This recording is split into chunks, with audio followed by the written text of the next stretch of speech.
To the US now, where Donald Trump's Super Tuesday sweep has all but confirmed him as the Republican presidential nominee. At this time, the former president has secured a win in 13 out of 15 states, losing just Vermont to his Republican rival Nikki Haley, with Utah still counting votes. President Biden, the incumbent Democrat, with no serious rivals, won in all 15 states.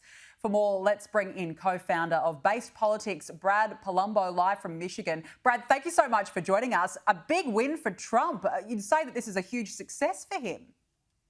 Yeah, it's a huge win for him, and I got to be honest, this primary looks basically over. I'm not sure it was ever a really serious threat to Trump, but whatever chance there was that Nikki Haley would upset the apple cart and wrangle away this nomination from the former president, that chance looks to have gone the way of the wind because I don't know how she could come back from this. I mean, she's lost at this point almost every competition. She's just won DC and Vermont, both relatively small and have a small number of delegates. And it's not, it's close in a sense. I mean, but when you look at where she was in the polls a few months ago versus now, but still the margins of these victories are often in the double digits. I don't see any path here other than Republicans rallying around Trump as their nominee yet again. Well, that's the thing. I mean, Nikki Haley has stayed in this competition now for the last few weeks, despite the results in the majority of the primaries. Do you think now she's going to call it quits? What do you think will happen here? I think the only reason for her to stay in would be if she's quietly hoping or wondering if Donald Trump might end up being convicted of a crime or having something else come up with his health that requires him to step back, and then she'd be there waiting in the wings. But there's no political reason in terms of actually winning the nomination outright that she should stay in the race beyond this point. And we've already seen a bunch of her major donors, like Americans for Prosperity, basically just close their checkbooks at this point and say, yeah, I don't think this is going to work, Nikki. We're out. So once the money goes, the candidates tend to follow eventually.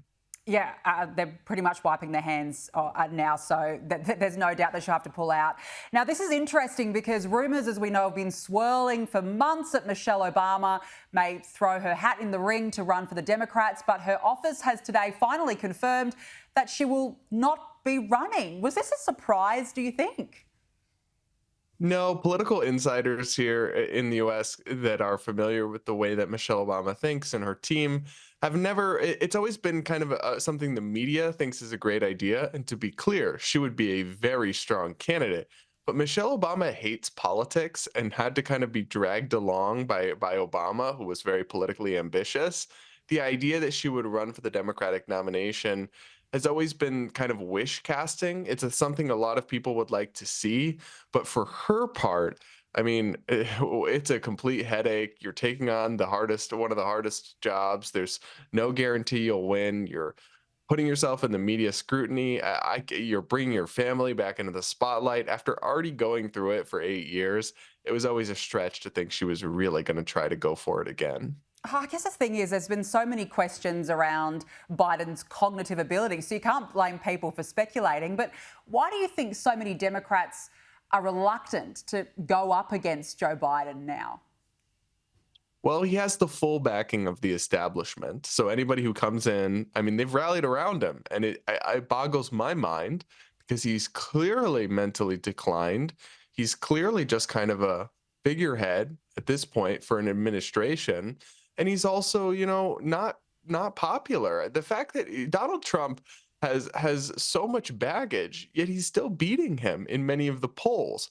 And if you had a incumbent president that was doing even all right, you would expect him to beat somebody with all the baggage of a Donald Trump. But the fact that he's actually vulnerable to losing Trump after everything Trump's gone through, all his controversies, it's really a stunning indictment of Joe Biden's presidency that Americans still don't think he's up for the job. They don't think he's mentally fit for office. And they think that his handling of the economy, of immigration, of all these key issues, of war overseas, all of it is not up to scratch. So it really to me is a stunning indictment of him that people are so desperate for another candidate, and that somehow Trump is still looking like he's going to beat him.